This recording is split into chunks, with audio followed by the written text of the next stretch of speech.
Amados, reverendo Raimundo Monteiro Montenegro, para aqueles que não o conhecem, se porventura temos visitantes, ou irmãos novos, membros novos, ou queridos que estão se encaminhando a se tornar membro, reverendo Raimundo pastoreou a igreja por 7 anos, antes de 2012, pastorado anterior ao meu.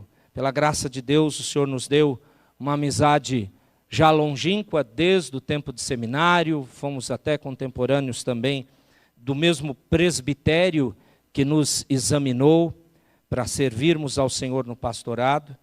E todos sabem que ele teve uma tremenda experiência com sua família no campo missionário. Aliás, essa foi uma das razões dele deixar o pastorado aqui na Unida de Suzano.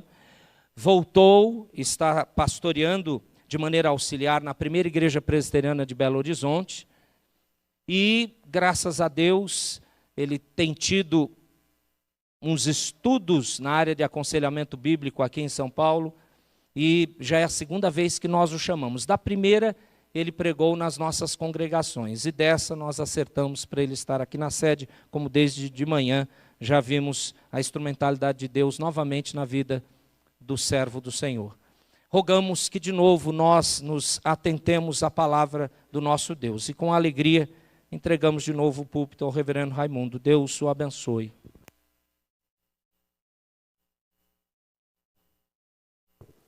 Som. Irmãos, que a graça do Senhor seja conosco nesta noite. Para mim é uma alegria estar aqui novamente. Como eu falei pela manhã, aqui foi onde Deus nos deu a graça de desenvolvermos o ministério pastoral, onde eu pude servir ao longo daqueles 7 anos e tentar colocar o que havia de melhor em mim, né, dentro do meu coração, meus sonhos, desejo de servir ao Senhor, ver o reino de Deus edificado aqui e através desta igreja também ver o reino do Senhor se espalhando pela terra. Desde dias anteriores, desde o tempo da adolescência, eu abrigava em meu coração um sonho missionário que foi sendo amadurecido também aqui na igreja, as possibilidades. Os irmãos lembram porque acompanharam toda a trajetória aqui. Sempre que tínhamos conferência missionária e podíamos hospedar os missionários em casa, conversávamos com eles e fomos percebendo que, na verdade, eram homens semelhantes a nós, com as mesmas fraquezas, tentações e instrumentalidade. E aí a minha esposa decidiu encarar. Eu digo ela porque ela tinha receio e eu também, eu me escorava no receio dela, né? Então, no dia que ela disse, eu aguento, filho, então vamos. E aí nós partimos com um convite que inicialmente foi para o Chile, foi dando um monte de reviravolta, fomos bater em um país muçulmano do leste europeu, servimos por um tempo lá, depois de um curto período em Portugal. Tivemos algumas dificuldades, inclusive de saúde, que nos impossibilitou a permanência, e a interpretação que nós tivemos é que era preciso fazer um recuo tático, né? Dar uns passos para trás, cuidar, ajeitar o que tem que ajeitar, na expectativa, Senhor, nossa vida está em Tuas mãos, o Senhor sabe o tempo que nós podemos te servir aqui, e o desejo nosso também de continuar colaborando com o trabalho missionário transcultural. Quer seja a partir do Brasil, da igreja local onde estamos, associação com outras igrejas, e as possibilidades começam a ir acontecendo, porque não são muitos pastores que têm um envolvimento maior nessa área também. Então, eu acabei sendo capitaneado para lecionar essa disciplina no Seminário Presbiteriano de Belo Horizonte, e a gente, vez por outra, acaba abordando esse tema dentro do contexto onde lá estamos. Isso para dar um pequeno histórico, pedir que os irmãos orem por nós.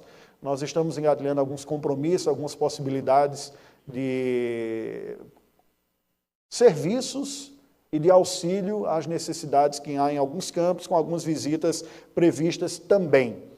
Isso é possível quando a igreja entende que ela é parte deste projeto. Não apenas aqueles que foram chamados para ser ministros, servindo, dependendo de ofertas, como é o caso do missionário clássico, né, de pastores, mas até mesmo irmãos como o Samuel e a Carol, que Deus levanta pela sua providência para levar para um outro país, como fez com Daniel, um jovem que Deus leva e se torna um profeta.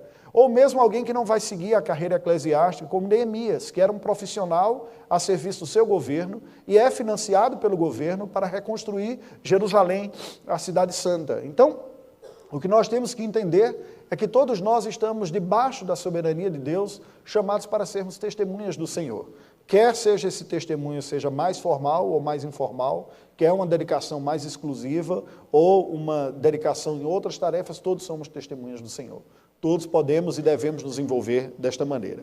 Bem, com essa palavra introdutória, eu lhe convido a abrir a palavra de Deus no Evangelho do nosso Senhor Jesus Cristo, segundo escreveu Lucas, capítulo de número 24, versículos de 13 a 31.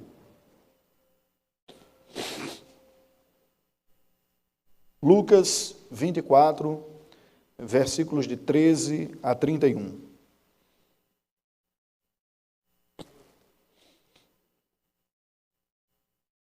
Peço que você acompanhe a leitura que passo a fazer neste instante. Naquele mesmo dia, 2 deles estavam de caminho para uma aldeia chamada Emaús, distante de Jerusalém, 60 estádios. Iam conversando a respeito de todas as coisas sucedidas. Aconteceu que, enquanto conversavam e discutiam, o próprio Jesus se aproximou e ia com eles. Os seus olhos, porém, estavam como que impedidos de o reconhecer.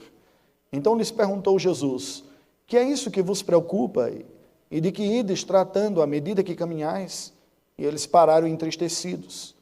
Um, porém, chamado Cleopas, respondeu dizendo: és o único, porventura, que, tendo estado em Jerusalém, ignoras as ocorrências destes últimos dias? Ele lhes perguntou: quais? E explicaram: o que aconteceu a Jesus, o Nazareno, que era varão profeta, poderoso em obras e palavras diante de Deus e de todo o povo, e como os principais sacerdotes e as nossas autoridades o entregaram para ser condenado à morte e o crucificaram. Ora, nós esperávamos que fosse ele quem havia de redimir a Israel. Mas depois de tudo isto, é já este o 3º dia desde que tais coisas sucederam. É verdade também que algumas mulheres das que conosco estavam nos surpreenderam, tendo ido de madrugada ao túmulo e não achando o corpo de Jesus, voltaram, dizendo terem tido uma visão de anjos, os quais afirmam que ele vive. De fato, alguns dos nossos foram ao sepulcro e verificaram a exatidão do que disseram as palavras, mas não o viram. Então lhes disse Jesus: ó nécios e tardos de coração, para crer tudo que os profetas disseram. Porventura não convinha que o Cristo padecesse e entrasse na sua glória?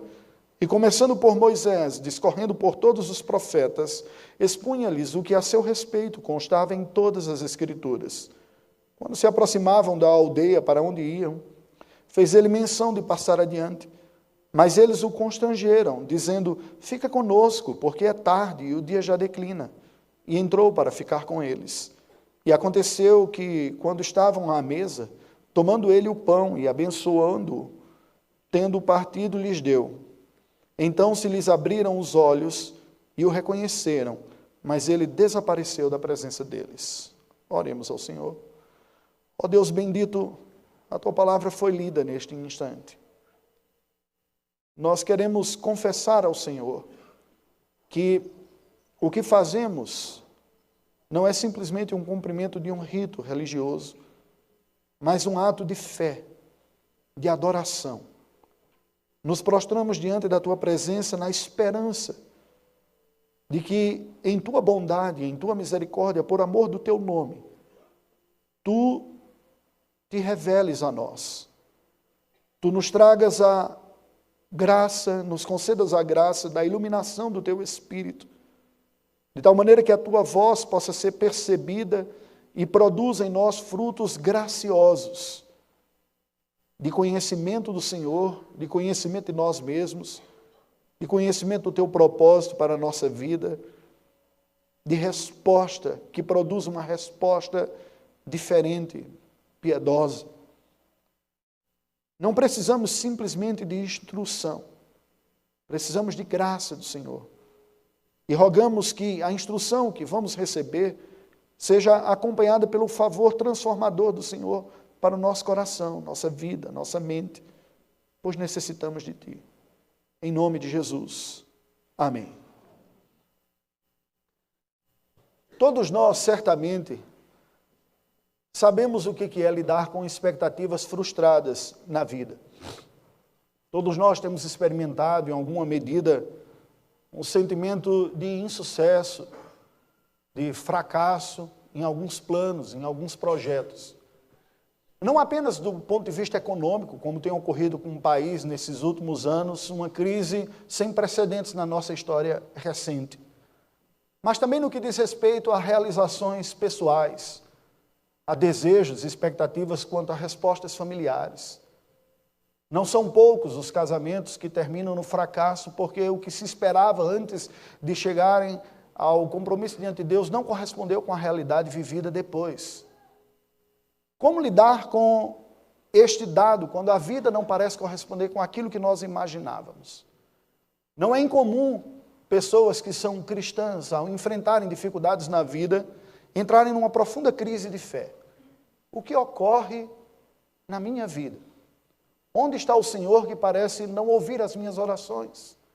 Quer seja em virtude de um diagnóstico físico, de saúde, quer seja numa perspectiva profissional, quer seja numa perspectiva relacional, familiar, quer trabalhista, não importa. Mas aquelas circunstâncias que fazem com que o nosso coração aperte e nós olhemos para os céus e digamos, Senhor, o que ocorre? O que eu sei sobre o Senhor, que o Senhor é bom e é soberano, parece não condizer com aquilo que eu experimento na minha vida, de sofrimento, de frustração, de uma trajetória diferente daquela que eu imaginava que seria a vontade do Senhor. Onde o Senhor está, que parece não me ouvir?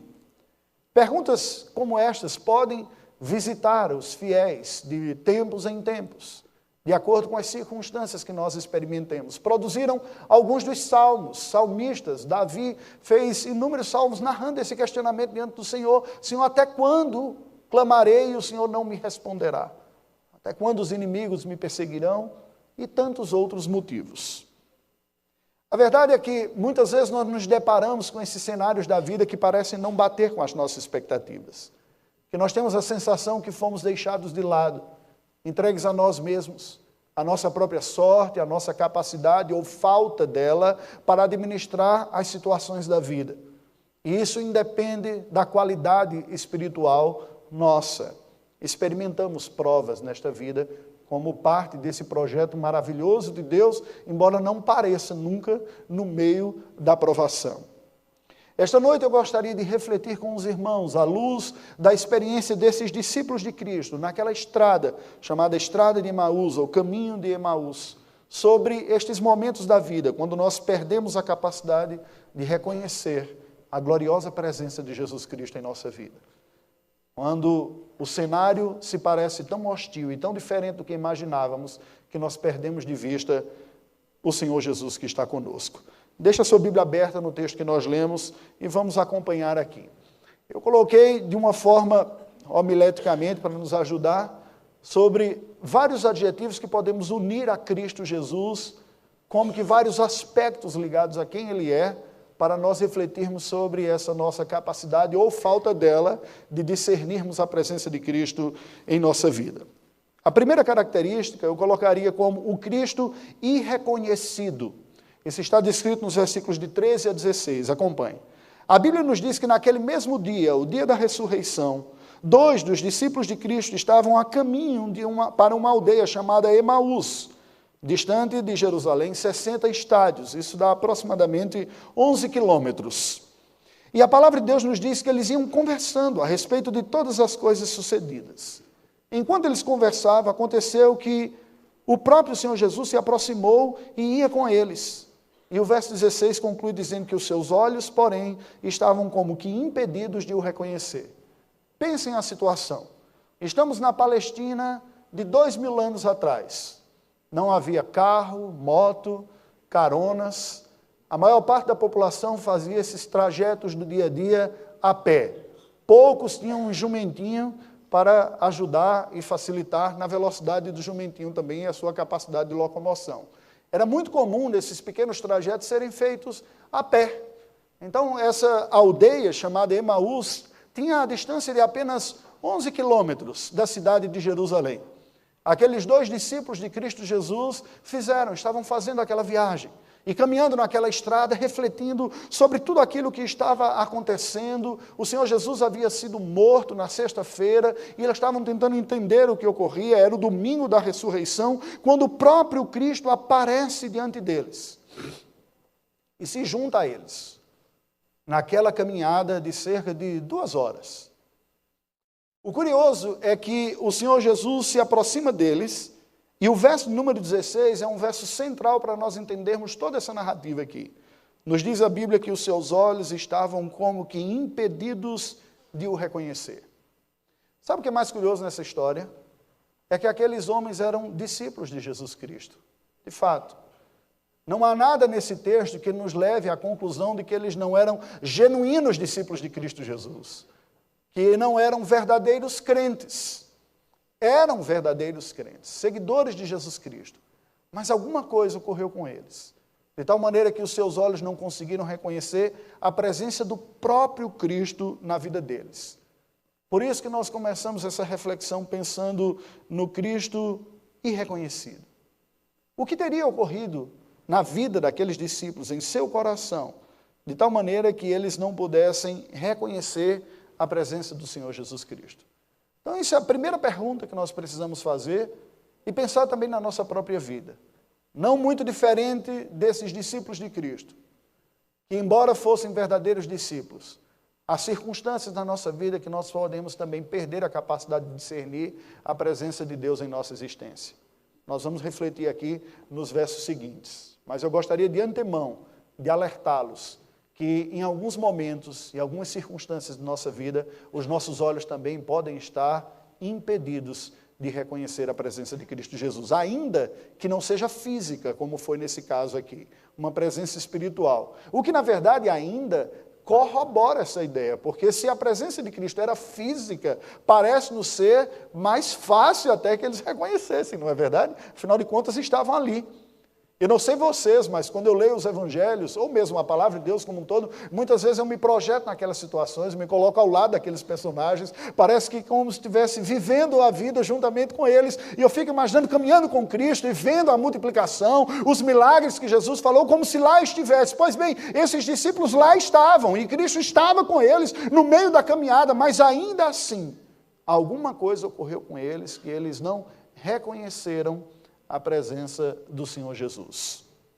A segunda porção, que vai do verso 17 ao verso 20, eu chamaria de o Cristo histórico. E intencionalmente, a partir daqui, eu começo a refletir e usar alguns termos que são comuns no estudo teológico e que a academia usa para se referir a Cristo, e vou explicando parte a parte. Um termo comum, que inclusive foi objeto de uma das disciplinas de pós-graduação que fiz, sobre teologia, chamava a busca do Jesus histórico.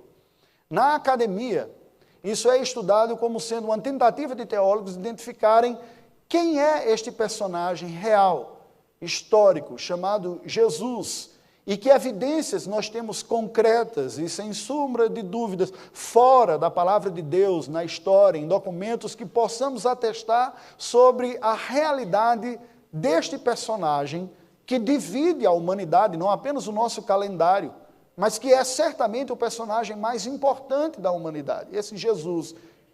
Quem é ele? Estes discursos começaram com uma certa e uma forte influência liberal, de pessoas que acreditaram na validade de outras ciências para argumentarem a sua fé, e buscaram nestas pesquisas identificar esse Jesus histórico, diferenciando do elemento da fé. A verdade é que chegaram a poucas conclusões absolutas, a não ser o fato de que, diz o credo apostólico, sobre tudo do credo apostólico se poderia afirmar a historicidade do personagem apenas que padeceu sob Pôncio Pilatos, dizendo que este personagem, Pôncio Pilatos, ocorreu, o que o coloca de uma forma estranha.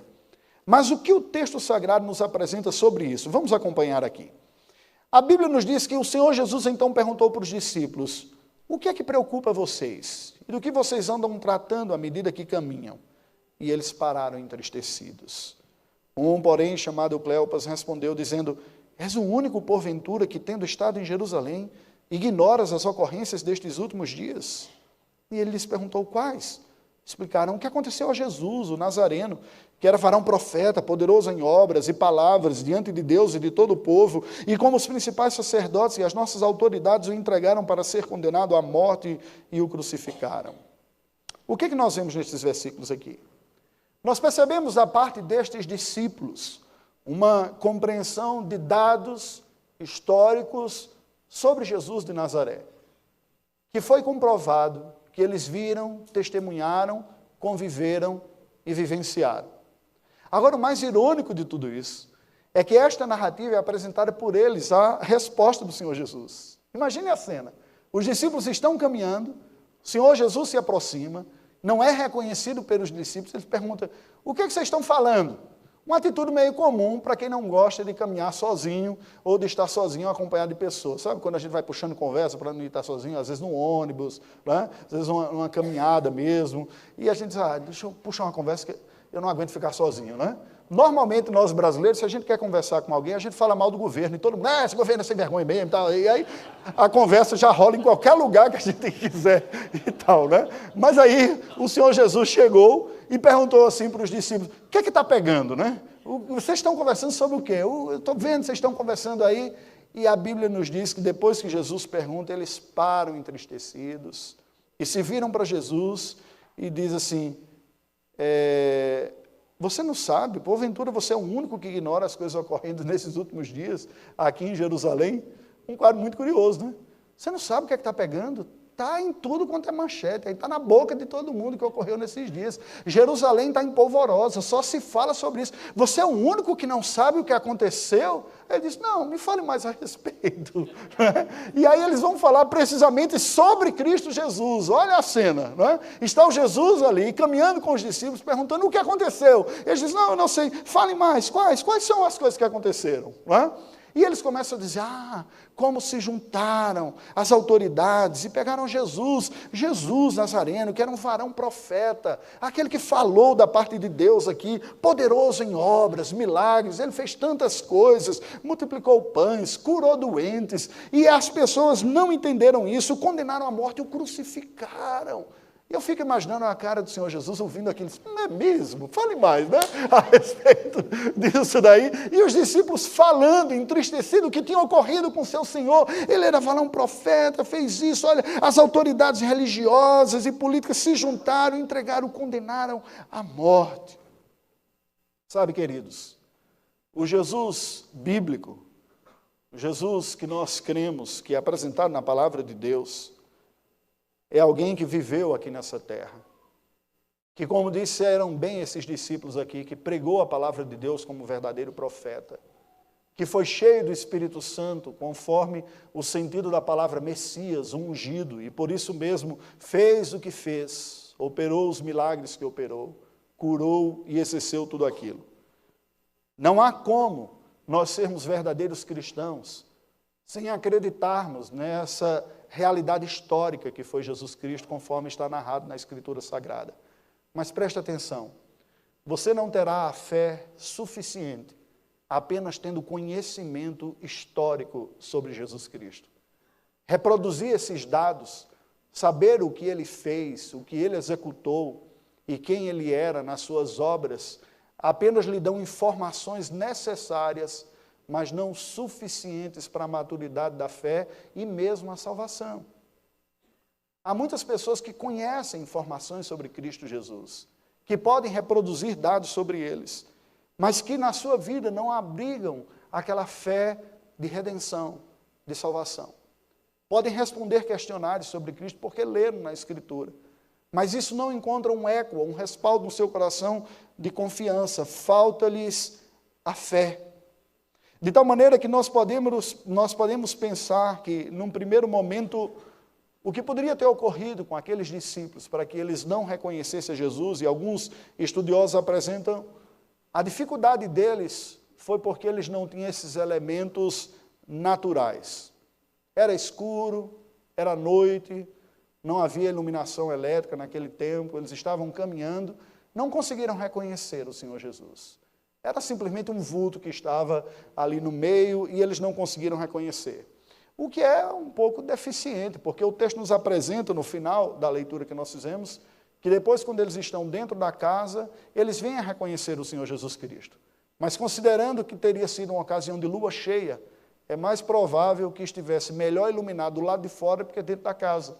Porque a iluminação interna naqueles tempos era uma luzinha de uma pequena lamparina que eliminava uma pequena chama para as pessoas não ficarem se debatendo dentro dos objetos na casa. Então, provavelmente havia mais iluminação do lado de fora, de tal maneira que reconhecer fisicamente seria mais fácil, como alguém que reconhece os dados históricos a saber do Senhor, sobre o Senhor Jesus Cristo, mas não lhe abraçam pela fé.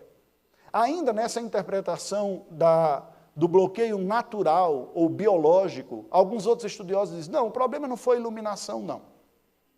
O problema foi ainda biológico e ainda natural, dados de ordem natural aqui, não sobrenatural, que os discípulos não conseguiram reconhecer, porque Jesus, quando se apresenta a eles no caminho de Emaús, já está com o seu corpo glorificado. E o corpo glorificado não carregava as marcas do corpo maltratado da paixão. Nós nos lembramos, eu sempre me lembro daquele filme A Paixão de Cristo, quando Mel Gibson tenta demonstrar como fisicamente teria estado o Senhor Jesus Cristo depois de todas as torturas às quais ele foi submetido durante o período do seu interrogatório. Chicotadas, bofetes, se cumprindo o que a palavra de Deus diz, que ele era um homem de quem os outros afastam o rosto, não havia nele formosura alguma, os homens não reconheciam, tamanha foi a desfiguração física experimentada por Cristo em virtude de todas as aflições que lhe infligiram. De tal forma que fisicamente eles não conseguiram reconhecer. Estavam com aquele quadro na mente e agora aparece um Cristo glorificado, sem nenhuma evidência física, mas de toda aquela tortura e sofrimento, a não ser as marcas das chagas nas mãos e ao lado. Confesso que quando a gente lê sobre isso e lê essa interpretação, também eu fico com a maioria dos intérpretes que diz isso, não me parece ter sido também o motivo pelos quais eles não o reconheceram. Mas sigamos. Os versículos de 21 a 24 nos apresentam aquilo que nós poderíamos chamar do Cristo da fé, um passo mais adiante. Esses discípulos continuam falando para o Senhor Jesus, ora, nós esperávamos que fosse Ele quem havia de redimir a Israel. Mas depois de tudo isto, é já o terceiro dia desde que tais coisas sucederam. É verdade também que algumas mulheres, das que conosco estavam, nos surpreenderam, tendo ido de madrugada ao túmulo e não achando o corpo de Jesus, voltaram dizendo terem tido uma visão de anjos, os quais afirmavam que ele vive, afirmam. De fato, alguns dos nossos foram ao sepulcro e verificaram a exatidão do que disseram as mulheres, mas não o viram. Preste atenção aqui, o que é que nós temos? Nesta parte da conversa, os discípulos já não estão dando simplesmente a Cristo uma narrativa de fatos ocorridos, mas eles estão dando interpretação destes fatos. O cristianismo e a fé que a palavra de Deus apresenta para os cristãos, como sendo a fé salvadora, tem um conteúdo de fé, um conteúdo histórico, mas tem um conteúdo interpretativo da história, que é também um conteúdo de fé. Eu não apenas acredito nos eventos históricos ocorridos, mas eu sei e confio na razão e no propósito para os quais eles ocorreram. O que é que eles significaram? Eu não apenas sei o que ocorreu com Cristo, e porque ele voluntariamente se submeteu a tudo aquilo, mas eu sei e confio no propósito para o qual tudo aquilo aconteceu. Então, isso mostra que a nossa fé não é apenas uma fé em dados históricos, mas é uma fé no sentido e no propósito de Deus para que estes fatos acontecessem. Eles começam a apresentar a interpretação deles. Vejam bem, no verso 21 eles dizem, olha, nós esperávamos que aquele que foi morto viesse a redimir Israel. O que é isso aqui? É a esperança messiânica que o judeu tinha. Aquela expectativa de que um dia viria da parte de Deus o Messias, que traria a redenção ao povo de Deus, e leia-se na cultura do Antigo Testamento, a redenção ao povo de Israel. No entanto, estes discípulos, mesmo depois de 3 anos do ministério do nosso Senhor Jesus Cristo, ele explicando que o seu reino viria naquele momento como um reino de natureza espiritual, para trazer a redenção do povo de Deus, eles não conseguiram descolar e separar a expectativa de um rei que governasse espiritualmente da expectativa de um governante físico, que viesse redimir a nação de Israel e o povo judeu, libertando dos grilhões físicos, políticos e econômicos de Roma.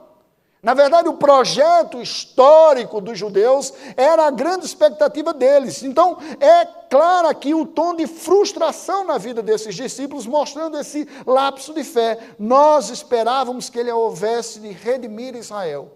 Como que está dizendo? Mas não foi o que aconteceu. Esse já é o terceiro dia que sucederam estes fatos. O Messias morreu. E isso gerou uma confusão na cabeça de muitos dos discípulos. Mas como assim? Ele não era o Messias, não era aquele que anunciou-se como Filho de Deus. A nossa expectativa é que eles colocassem os romanos para correr, dissessem, quem manda aqui agora sou eu, é o reino de Deus de volta, fora Roma, vai embora adorador de boi, e qualquer outra coisa desse tipo. Eu sento no trono de Israel e volto a governar. Quem manda aqui sou eu. A expectativa natural da glória, do sucesso, da banição de todos os problemas que há, das oposições à nossa vida, do estabelecimento do reino, porque não havia, até aquele presente momento, a compreensão de que o reino de Deus se manifestaria em momentos e etapas distintas. Aquilo que em teologia nós chamamos do já e ainda não.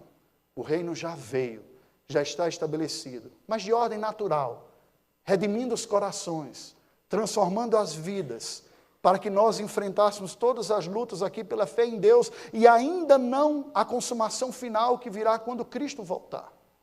Esta não era uma lição fácil para ser aprendida.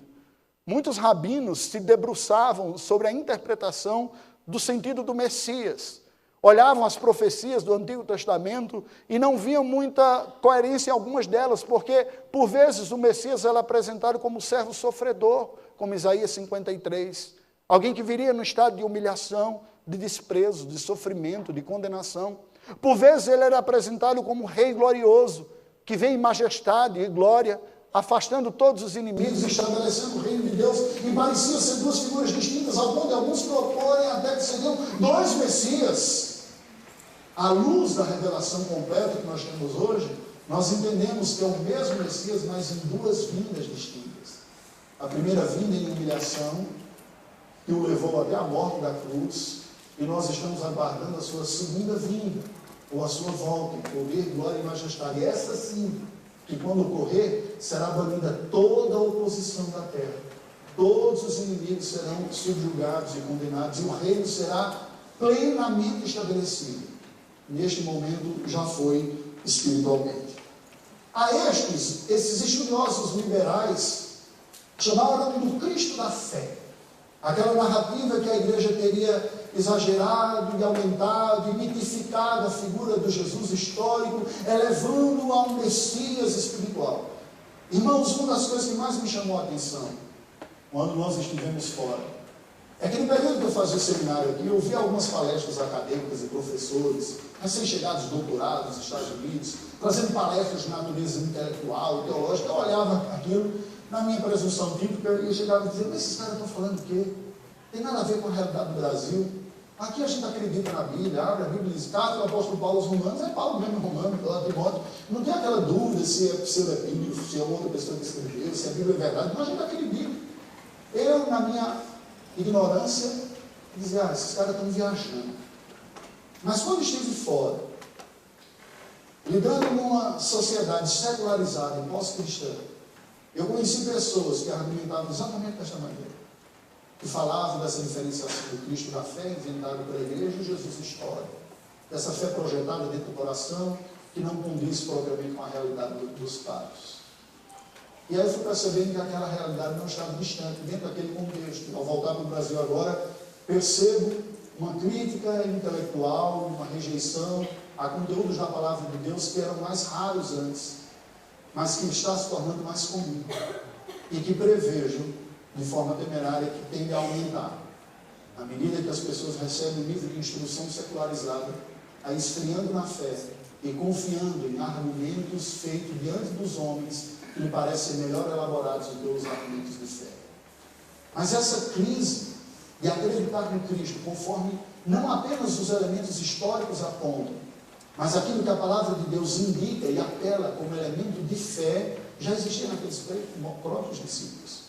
E não conseguiram perceber exatamente a execução do plano de Deus através da morte do nosso Senhor Jesus Cristo, que nos é apresentado como um rei soberano, que governa, que reina, e cuja obra na cruz é uma obra redentora.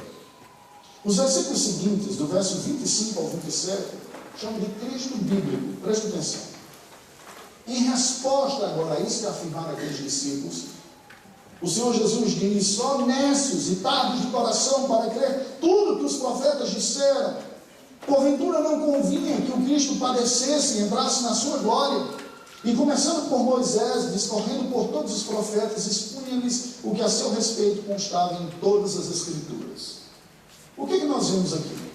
Se naquela primeira parte nós dizemos o Cristo histórico, poderíamos levantar a hipótese de que eles não conseguiram crer em Cristo por razões naturais, e no Cristo da fé, poderíamos dizer que eles não creem em Cristo por razões sobrenaturais, lhe faltava o elemento da fé salvadora, dada por Deus. Confesso aos irmãos que em outros momentos eu pararia aqui, miraria em vocês a minha artilharia e pegaria pesado sobre a necessidade de novo nascimento, crer em Jesus pela fé e tudo mais, como dizendo: olha, eles não creram porque faltava nascer de novo. Essa forma mais simplista de olhar a situação. É verdade que muitas pessoas não creem em Cristo porque lhes falta o discernimento espiritual. O apóstolo Paulo fala que a luz do Evangelho não lhes resplandeceu porque o príncipe deste mundo cegou. Falta este elemento da fé que é sobrenatural, que é fruto do poder transformador do Evangelho, de trocar o coração de pedra por um coração de carne, de abraçar não apenas o conteúdo da fé como dados históricos, mas abraçar o conteúdo da fé como sendo de fato aquilo que a Bíblia diz que Ele é. Ele diz: Ele é o Filho de Deus que vem me redimir. Eu acredito nisso. Este elemento sobrenatural que vem por obra do Espírito Santo. Mas quando nós vemos o Senhor Jesus exortando aqui os discípulos e falando a eles, eu apresento uma terceira hipótese aqui. Eu creio que seja a mais apropriada para nós entendermos por que eles não creram. Não creio que foi por razões naturais, e não creio que foi simplesmente por razões sobrenaturais de não serem convertidos. Como disse no início, eu não consigo ver nada nesse texto que me leve a concluir que eles não eram discípulos de verdade de Jesus Cristo. Aqui me deixa acontecer a alternativa, que aquilo foi por razões teológicas. O Senhor Jesus não se vira para eles e diz como para Nicodemos: necessário vos é nascer de novo. Mas diz que eles eram incrédulos e tardios de entendimento. Faltava no coração desse povo uma capacidade de acreditar naquilo que está revelado na palavra e que eles estavam lerdos para compreenderem. Por quê? E em resposta exatamente à compreensão teológica que eles tinham. Presta atenção em dado aqui. Deus, assim como Pai, Filho e Espírito Santo, cada um deles, serão sempre infinitamente maiores do que a nossa capacidade de compreendê-los. É impressionante ver como pessoas que têm sido despertadas à fé, que têm conhecido a teologia, que está teologicamente mudando de voz ainda, está nas redes sociais dando opinião sobre tudo sobre Deus, como se fossem pessoas extremamente maduras, como se tivessem entendido o mistério da divindade. Todos, é preciso humildade, colocar a mão na boca, dizer como Jó: eu falei de coisas demasiadamente elevadas para mim, coisas que eu não entendi. Deus está muito além da nossa capacidade de discernir e de compreender, por melhor que seja a sua referência de fé. Aqueles discípulos tinham toda a herança de fé da antiga aliança, conviveram com Cristo, ouviram de Cristo, mas ainda tinham deficiências na sua compreensão, como todos nós o temos. É verdade que Deus é soberano, glorioso, revelou-se na sua palavra de forma suficiente para nós, mas Ele sempre nos escapará em alguma medida naquilo que eu consigo crer ou entender sobre Ele, até por uma necessidade matemática. O infinito não cabe dentro do finito. A fé cristã verdadeira sempre nos colocará diante do espanto daquilo que é maior do que eu consigo entender, maior do que eu consigo perceber, de tal forma que os discípulos olhavam com toda a sua teologia e não cabia o que estava acontecendo dentro do sistema confessional que eles tinham. Era além, a realidade ultrapassava o que eles conseguiam aprender. Como ocorre conosco também. Por melhor que seja o nosso sistema, a vida muitas vezes o coloca em xeque. E nós nos apresentamos diante de situações em que somos confrontados para aquilo que nós cremos e confessamos, para aquilo que dentro do nosso coração é a teologia mais profunda.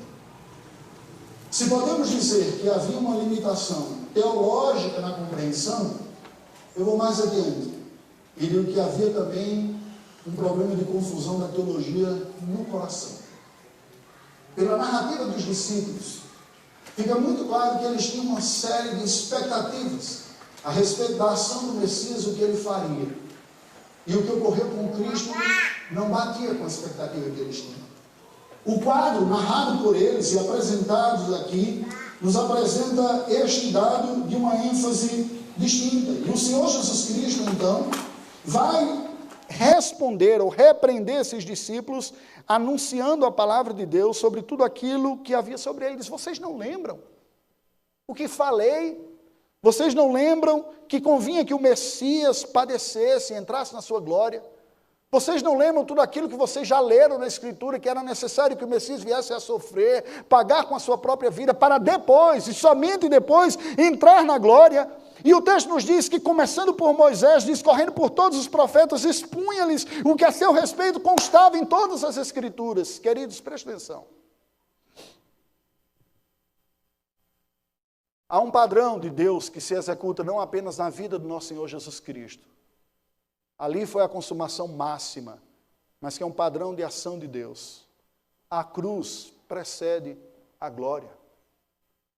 O nosso desejo é que muitas vezes a vida aqui expressasse uma glória terrena. E não conseguimos perceber que o padrão de Deus para trabalhar com o seu povo, para executar redenção, não apenas objetiva historicamente na cruz do Calvário, mas também na vida de cada um de nós, é nos levar à cruz primeiro, para depois então nos glorificar. Nós somos tentados a não querer isso, a saltar a cruz e querer logo a glória, a que o Messias viesse e expulsasse os romanos, e acabasse com os problemas, e curasse todas as doenças, e resolvesse tudo que tem, e trouxesse plena restauração, mas não é assim que Deus faz. E essa expectativa natural só há de ser corrigida quando nós nos deparamos com o Cristo bíblico. Presta atenção aqui. Quando lemos a palavra de Deus e a ouvimos, nós temos da parte de Deus a oportunidade de reformular a nossa fé em Deus e as nossas expectativas por aquilo que Deus é e pelo que Ele faz, e não por aquilo que nós gostaríamos que Ele fizesse e que nós gostaríamos que Ele fosse. A expectativa natural nossa é que Deus fosse uma espécie de Papai Noel gospel, né? Ou São Nicolas reformado, né? Então aquele cara que chega no final do ano com a barba branca, apresentando aqueles que foram fiéis, perseverantes, tiveram uma boa confissão de fé, fizeram seja lá o que for. Agora imaginar que esse Deus soberano, eterno e glorioso use a dor, o sofrimento e a cruz para trazer redenção, não é natural para o coração de ninguém.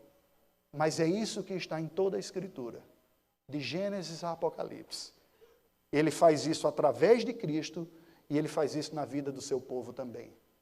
Desertos, provações, testes, lutas, cujo propósito é nos quebrantar e nos fazer redimir e nos fazer submeter àquele que sabe como trabalhar conosco, que sabe o que necessitamos e que quer, acima de tudo, preste atenção, quem é calvinista aqui? Predestinados para serem conformes à imagem do seu Filho Jesus Cristo. É para isso que nós somos chamados. E é isso que Cristo está dizendo. Está na Bíblia, está lá. Você não lê? Por quê? Porque a nossa grande tentação é encontrar na Bíblia o que a gente já quer que ela diga. E daí a preferência de caixinha de promessa, né? Especialmente aquelas rosinhas, verdinhas, né? Que fala do amor, da bondade, do perdão e tudo. Aquela cinza preta que fala de pecado e juízo. Não, pula, fica para outro dia. Então vamos pegar aquela outra aqui. Mas o Senhor Deus vai trabalhar conosco conforme a nossa necessidade. Por fim, versículos de 28 a 31, nós vemos o Cristo revelado. Nos diz a Bíblia que quando se aproximavam da aldeia para onde iam, fez ele menção de passar adiante. Mas eles o constrangeram, dizendo, fica conosco, porque é tarde, o dia já declina, e entrou para ficar com eles. E aconteceu que quando estavam à mesa, tomando ele o pão, abençoando-o, partiu e lhes deu, e então se lhe abriram os olhos e o reconheceram, mas ele desapareceu da presença deles. O curioso é que eles vinham a reconhecer Cristo naquele momento privado, de comunhão, de intimidade, no partir do pão.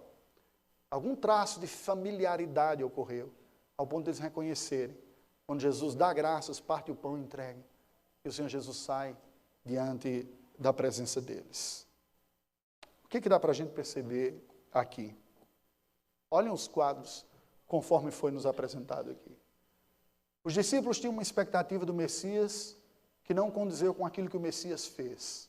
Havia desejos de ver todo o problema deles como judeus sendo resolvidos e nada mudou na condição do judaísmo ou do povo judeu. Pelo contrário, piorou. 30 e poucos anos depois, Jerusalém foi exterminada. Some do mapa. Israel deixa de existir por quase 20 séculos. Quase 2.000 anos, até 1940 e pouco, quando o Estado de Israel volta. O povo judeu enfrentou dificuldade maior. Mas o que ocorreu aqui é que o Senhor Jesus se deu a conhecer aqueles discípulos. Agora imagine o que ocorreu na mente deles. Eles tinham aquele quadro do Senhor Jesus morto, do Messias, e não batia com aquilo que eles criam e esperavam que deveria acontecer, como muitas vezes pode ocorrer conosco também. Esperamos que Deus venha ao nosso socorro, ouvindo a nossa oração, respondendo do jeito que queríamos, eliminando os nossos problemas, nos dando força, nos fazendo andar sobre as águas, como naquele canto que eu acho um dos mais prepotentes que tem. E se diante de mim não se abrir o mar, Deus vai me fazer andar por sobre as águas. É o poderoso, né? É o poderoso. Se não vier, eu vou andar por sobre as águas. Vai nada. Não vai nada. Só um tentou e afundou. Se não for Jesus para levantar, ele tinha virado um Jonas lá. A tempestade virá, a dor virá, a dificuldade vai frustrar o que você queria e é para o seu bem. Para que você não ache que Jesus é uma espécie de amuleto sagrado, de alguém que está à sua disposição para resolver seus problemas, para deixar a sua vida legal. Não vai. Por que eles tiveram dificuldades? Porque eles estavam com um quadro congelado da sexta-feira, que não batia com a expectativa do que eles esperavam de Deus.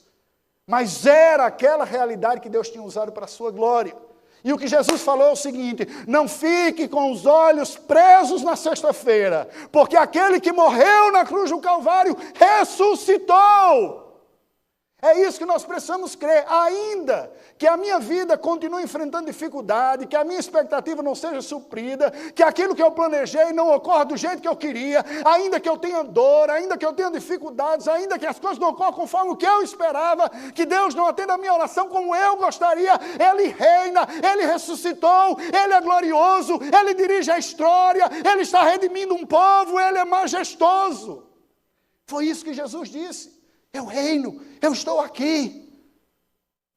E aí eles percebem o Senhor Jesus, não como um manto glorioso sentado no trono de Davi, mas eles reconhecem o Senhor Jesus no momento simples que Ele está partindo o pão e dando aos discípulos.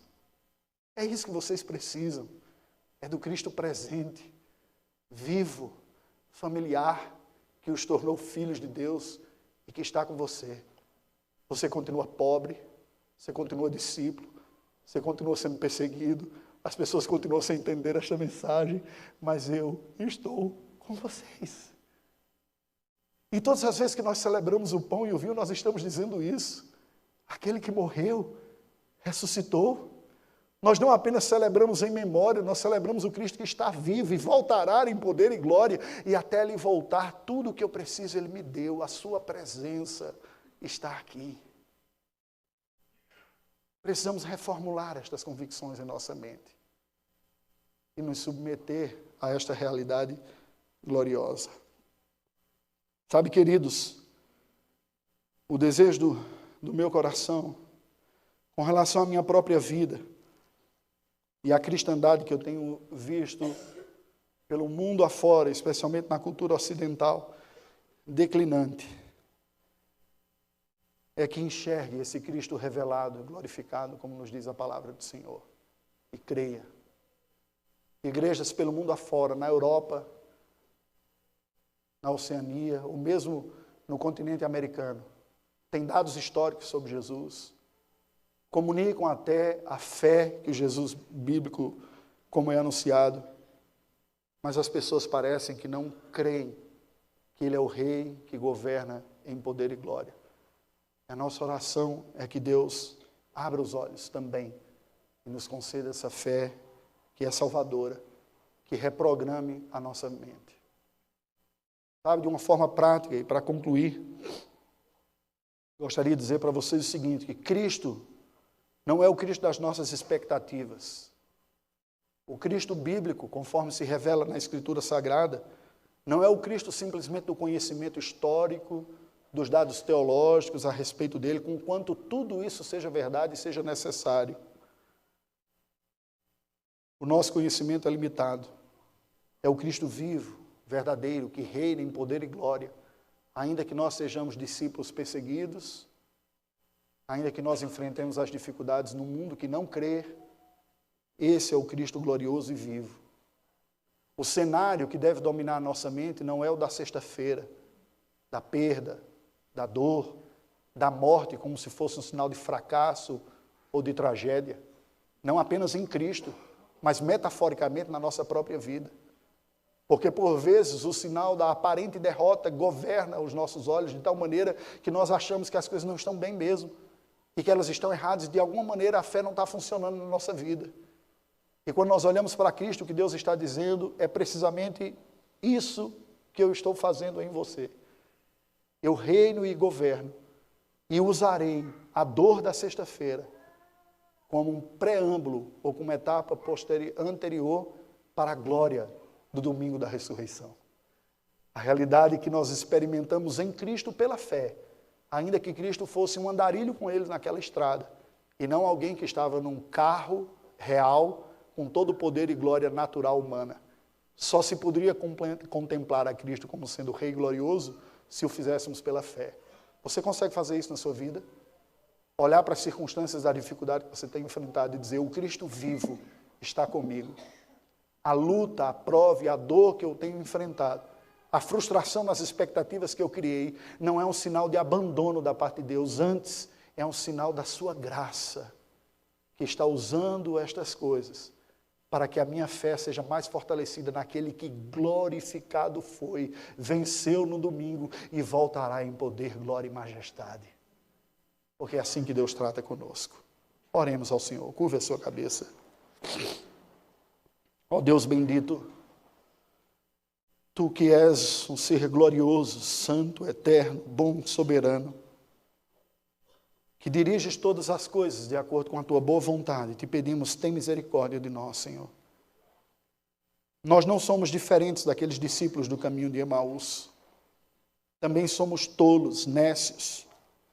Também somos limitados em nossa capacidade de compreensão. Podemos até angariar informações, conhecimento técnico, teológico, proposições, leituras de livros, ouvidos sermões, mas não conseguimos juntar de forma apropriada todas essas informações na nossa mente, no nosso coração, quando a vida escapa daquilo que nós esperávamos e planejamos. O nosso coração também é lento para crer no que Tu disseste. É fácil para nós fazermos a declaração de fé verbal. É fácil para nós afirmarmos aquilo que os nossos símbolos de fé dizem.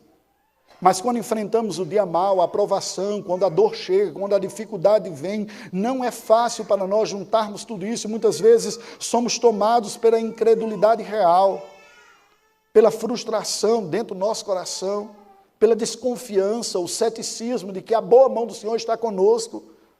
Somos tentados e muitas vezes acreditamos que o Senhor nos abandonou, nos deixou entregues à nossa própria sorte. Ó Senhor, e bendita seja a situação, porque vem para revelar de fato a deficiência de nossa fé. Ó Deus, tenha misericórdia de nós. Muitas vezes olhamos para a vida e não temos a clareza do cenário daquilo que o Senhor fará. E somos chamados pelo Senhor a confiarmos no Senhor, mesmo quando nós não vemos a resposta do Senhor. Mesmo quando a vida parece que mostra no sentido contrário, de que Tu não estás presente, de que o Teu poder não se manifesta, de que a Tua bondade não é uma realidade, mesmo que a figueira não floresça e o fruto da videira não apareça, Senhor, nós queremos crer no Senhor.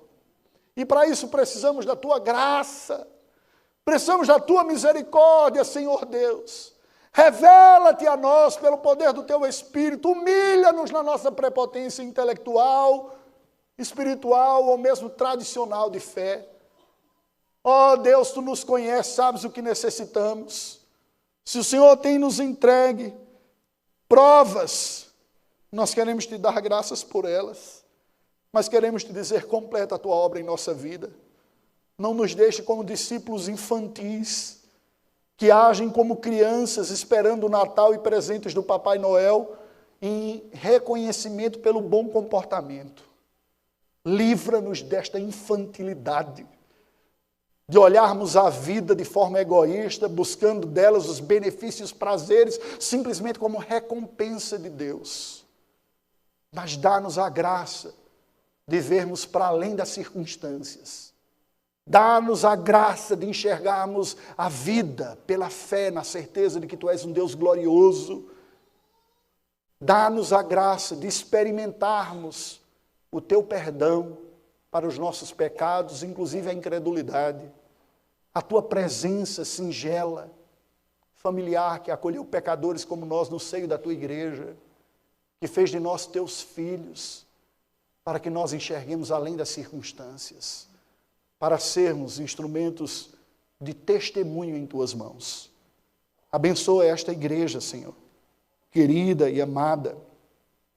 Ajuda-nos como geração atual a sermos discípulos fiéis e verdadeiros na obra que Tu estás a fazer em nossos dias. Pedimos que o Senhor nos conduza em tudo para a glória do Teu nome, em Cristo Jesus. Amém.